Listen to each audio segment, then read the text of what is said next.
basic mathematics important points. It is helpful for all KPSC exams, FDA, SDA and CET ಅಂದರೆ government primary school teacher recruitment 2019 ಎಲ್ಲದಕ್ಕೂ ಕೂಡ help ಆಗೋ ಥರ ನಾನು ನಿಮಗೆ ಈ ಒಂದು ವಿಡಿಯೋವನ್ನು ಮಾಡ್ತಾ ಇದ್ದೀನಿ.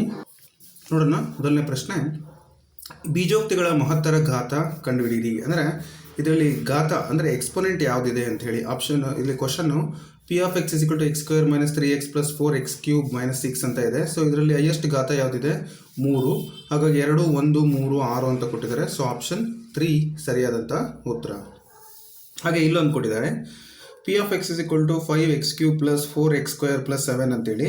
ಇದರಲ್ಲಿ ಹೈಯೆಸ್ಟ್ ಘಾತ ಇರೋದು 3. ಹಾಗಾಗಿ ಉತ್ತರ ಆಪ್ಷನ್ ಬಿ 3 ಸರಿಯಾದಂಥ ಪ್ರಶ್ನೆ. ಅಕಸ್ಮಾತ್ ಇವೇನಾದರೂ ಬೇರೆ ಜಾಸ್ತಿ ಕೊಟ್ಟಿದ್ರು ಅಂದರೆ ಅವನ್ನ ಮಲ್ಟಿಪ್ಲಿಕೇಶನ್ನು ಆ ಥರದ್ದು ಏನಾದರೂ ಇದ್ದರೆ ಅವನು ಮಾಡಿ ಕೂಡ ನಾವು ಆನ್ಸರನ್ನು ಕಂಡುಹಿಡಿಬೇಕು.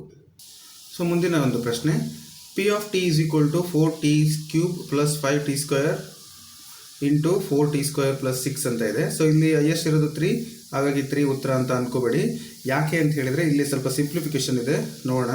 4t ಕ್ಯೂಬ್ ಹಾಗೆ ಇರುತ್ತೆ ಪ್ಲಸ್ 5t ಇಲ್ಲಿ 5 4 20 t square t to the power of 4 ಆಗುತ್ತೆ ಪ್ಲಸ್ 5 6 30 ಟಿ ಸ್ಕ್ವೇರ್ ಆಗುತ್ತೆ. ಸೊ ಇದು ಕಂಪ್ಲೀಟ್ ಆಗಿದೆ. ಹಾಗಾಗಿ ಟಿಗೆ ಹೈಯೆಸ್ಟ್ ಇರೋದು 4 ಬರುತ್ತೆ. ಹಾಗಾಗಿ ಆಪ್ಷನ್ ಸಿ ಇದೊಂದು ಸರಿಯಾದ ಉತ್ತರ. ನೆಕ್ಸ್ಟ್ ಆಗಿ ಸಮೀಕರಣಗಳಿಗೆ ಸಂಬಂಧಪಟ್ಟಂತೆ 2 ಚರಾಕ್ಷರಗಳಿರೋ ರೇಖಾತ್ಮಕ ಸಮೀಕರಣಗಳನ್ನು ಕೊಟ್ಟಿದ್ದಾರೆ. ಇಲ್ಲಿ ಸಮೀಕರಣದ ಪರಿಹಾರಗಳು ಯಾವ್ಯಾವು ಅಂತ ಕೇಳಿದ್ದಾರೆ. ನೋಡಿ, ಇದೊಂದು ಸಮೀಕರಣ, ಇದೊಂದು ಸಮೀಕರಣ. ಅಂದರೆ ಇಲ್ಲಿ ಕೂಡಿದರೆ 2 8 ಬರಬೇಕು, ಕಳೆದ್ರೆ 2 ಬರಬೇಕು. ಸೊ 5 3 8 5 3 8 6 7 8 6 7 8. ಸೊ ಇಲ್ಲಿ ಕಳೆದ್ರೆ ಅಂದರೆ ಈ ಸಂಖ್ಯೆಯಲ್ಲಿ ಈ ಸಂಖ್ಯೆನ ಕಳೆದ್ರೆ 2 ಬರಬೇಕು. 5ರಲ್ಲಿ 3 ಕಳೆದ್ರೆ 2 ಬರುತ್ತೆ. 3ರಲ್ಲಿ 5 ಕಳೆದ್ರೆ -2 ಬರೋಲ್ಲ. 2ರಲ್ಲಿ 6 ಕಳೆದ್ರೆ -4 ಬರೋಲ್ಲ. ಇದು -2. 6ರಲ್ಲಿ 2 ಕಳೆದ್ರೆ 4. ನಮ್ಗೆ ಉತ್ತರ 2 ಬೇಕಿತ್ತಲ್ವ? ಸೊ ಇದು ಬರೋಲ್ಲ. ಸೊ ಆಪ್ಷನ್ ಎ ಇದು ಸರಿಯಾದಂಥ ಉತ್ತರ. ಮುಂದಿನ ಲೆಕ್ಕ, ಎ ಕಮ B minus A comma minus B ಈ 2 ಬಿಂದುಗಳ ನಡುವಿನ ದೂರ. ಅಂದರೆ ಡಿಸ್ಟೆನ್ಸ್ ಫಾರ್ಮುಲಾ ನಮಗೆ ಗೊತ್ತಿರಬೇಕು. Distance is equal to x2 minus x1 plus y2 minus y x2 minus x1 square plus y2 minus y2 whole square. ಈ ಸೂತ್ರ ಅಂದರೆ ರೂಟ್ ಆಫ್ ಈ ಸೂತ್ರವನ್ನು ಹಾಕಿ ಮಾಡಬೇಕು. ಸೊ ಅಲ್ಲಿ ಇದನ್ನು ನಾವು x1 y1 x2 y2 ಅಂತ ಬರ್ಕೊಂಡ್ರೆ x2 ಅಂದರೆ ಮೈನಸ್ ಎ ನೋಡಿ, minus A minus A minus B ಅಂತ ಬರ್ಕೊಂಡಿದ್ದೀನಿ.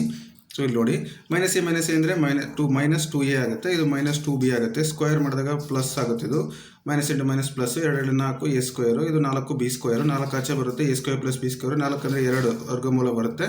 ಆ 2ಗೂ ರೂಟ್ಗೂ ಕ್ಯಾನ್ಸಲ್ ಆಗಿ 2 root of a square plus b square ಬರುತ್ತೆ. ಅಂದರೆ ಆಪ್ಷನ್ ಎ ಸರಿಯಾದಂಥ ಉತ್ತರ. ಅಂದರೆ ನಮಗೆ ಇಲ್ಲಿ ಗೊತ್ತಿರಬೇಕಂದ್ರೆ ಈ ಒಂದು ಫಾರ್ಮುಲಾ, ಡಿಸ್ಟೆನ್ಸ್ ಫಾರ್ಮುಲಾ ನಮಗೆ ಗೊತ್ತಿರಬೇಕು. ಸೊ ಮುಂದಿನ ಪ್ರಶ್ನೆ ಸಿಂಪಲ್ ಆಗಿರೋ ಒಂದು ಪ್ರಶ್ನೆ, ಎ 5, -3 ಈ ಬಿಂದುಗಳು ಯಾವ ಚತುರ್ಥಾಂಕದಲ್ಲಿ ಬರ್ತವೆ ಅಂತ ಕೇಳಿದರೆ. ಸೊ ಚತುರ್ಥಾಂಕವನ್ನು ನೋಡೋದಾದರೆ ಇಲ್ಲಿ ಪ್ಲಸ್ ಒಂದು ಇದು minus plus minus plus minus. ಯಾಕೆಂದರೆ ಇದು ಪ್ಲಸ್ ಇರುತ್ತೆ, ಇದು ಈ ಕಡೆ ಸೈಡು ಮೈನಸ್ ಬರುತ್ತೆ, ಮೇಲೆ ಪ್ಲಸ್ಸು ಕೆಳಗಡೆ ಮೈನಸ್ಸು. ಸೊ ಹೀಗೆ ಇಲ್ಲಿ ಕೊಟ್ಟಿರೋದು ಮೈನಸ್ ಪ್ಲಸ್ಸು ಮತ್ತು ಮೈನಸ್ಸು. ಸೊ ಪ್ಲಸ್ಸು ಮೈನಸ್ ಎಲ್ಲಿ ಬರುತ್ತೆ ನೋಡಿ, ಪ್ಲಸ್ಸು ಮೈನಸ್. ಹಾಗಾಗಿ ಇದು 4ನೇ ಚತುರ್ಥಾಂಕ, 1 2 3 4. ಸೊ ಆಪ್ಷನ್ 4ನೇ ಚತುರ್ಥಾಂಕ ಅಂತ ನಾವು ಹಾಕಬೇಕು.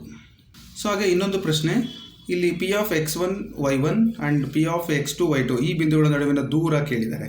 ಸೊ ಹಾಗಾಗಿ ನಮಗೆಲ್ಲ ಸೂತ್ರ ಗೊತ್ತು, root of x1 minus x2 whole square. ಅಂದರೆ this one minus this one. Actually ಏನಂದರೆ ಇದನ್ನು ಮೈನಸ್ ಇದು ಬರಿಬೋದು ಅಥವಾ ಇದು ಮೈನಸ್ ಇದು ಬರಿಬೋದು. ಸೊ ಹಾಗಾಗಿ x1 minus x2 whole square plus y1 minus y2 whole square. ಯಾಕೆಂದರೆ ಅವನ್ನ ಮೈನಸ್ ಸ್ಕ್ವೇರಿಂಗ್ ಮಾಡಿದಾಗ ಎಲ್ಲ ಸೇಮ್ ಆಗ್ತವೆ. ಹಾಗಾಗಿ ಆಪ್ಷನ್ ಇದು. ಸೊ ನೀವು ಬೇಕಾದರೆ ಬರ್ಕೊಂಡು ಚೆಕ್ ಮಾಡ್ಬೋದು, ಬೇರೆ ಎಲ್ಲೂ ಬರೋಲ್ಲ. ಯಾಕೆಂದರೆ ಇಲ್ಲಿ ಮೈನಸ್ ಇದೆ ಮತ್ತು ಇದರಲ್ಲಿ ಸ್ಕ್ವೇರ್ ಕೊಟ್ಟಿಲ್ಲ, ಮತ್ತು ಇಲ್ಲಿ ಸ್ಕ್ವೇರ್ ಕೊಟ್ಟಿದ್ದಾರೆ. ಬಟ್ ಇಲ್ಲಿ ಏನಾಗಿದೆ ಅಂದರೆ ಪ್ಲಸ್ ಬಂದಿದೆ, ಮೈನಸ್ ಇರಬೇಕಿತ್ತಲ್ವ. ಸೊ ಹಾಗಾಗಿ ಆಪ್ಷನ್ ಬಿ ಕರೆಕ್ಟ್ ಉತ್ತರ. ಒಂದು ಪ್ರಶ್ನೆ ಇದೆ ಇಲ್ಲಿ, ಮತ್ತೊಂದು ಪ್ರಶ್ನೆ ಕೂಡ ಅದೇ ಥರನೇ.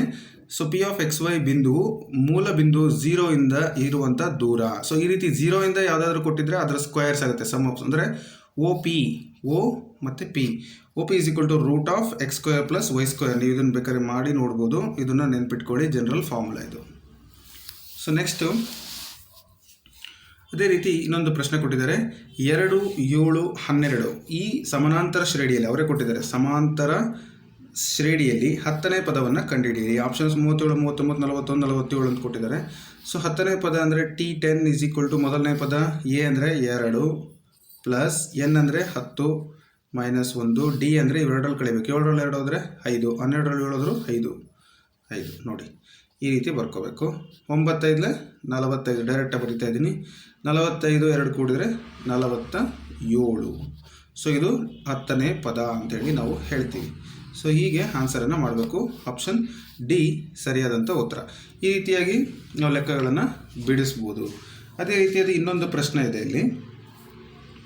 ಏನಿದು ಪ್ರಶ್ನೆ ಅಂತ ಹೇಳಿದರೆ 10, 7, 4 ಈ ಸಮಾಂತರ ಶ್ರೇಣಿಯಲ್ಲಿ 30ನೇ ಪದವನ್ನು ಕಂಡುಹಿಡಿಯಿರಿ ಅಂತ ಕೊಟ್ಟಿದ್ದಾರೆ. ನಮಗೆಲ್ಲ ಸೂತ್ರ ಗೊತ್ತು. Tn = a + n - 1 × d ಅಂತ.